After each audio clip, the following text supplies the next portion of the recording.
సంస్థాపనార్థాయ సంభవామి యుగే యుగే. నమస్కారం.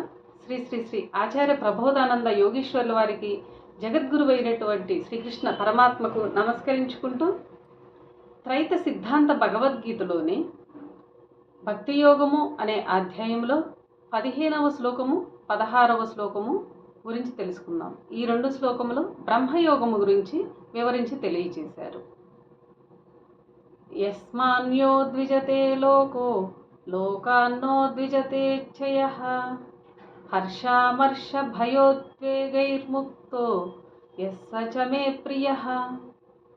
భావము: అర్జున, ఎవని వలన ప్రపంచమునకు భయము లేదో, ప్రపంచముచే ఎవడు భయపడడో వాడు కోపమును, భయమును, సంతోషమును, మనోవ్యాకులతను పొందడు.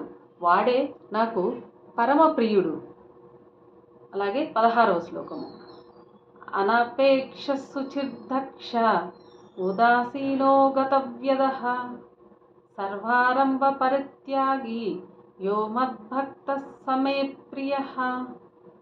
భావము: దేనియందు ఆశ లేనివాడు, మనోశుభ్రత కలిగిన వాడును, పట్టుదల కలిగిన వాడును, ఎవరి పక్షము లేనివాడుగా దేనిని ఆరంభించక వదిలివేసిన బ్రహ్మయోగి అయిన భక్తుడు నాకు అధిక ప్రియుడు అని ఈ శ్లోకము ద్వారా తెలియచేశారు.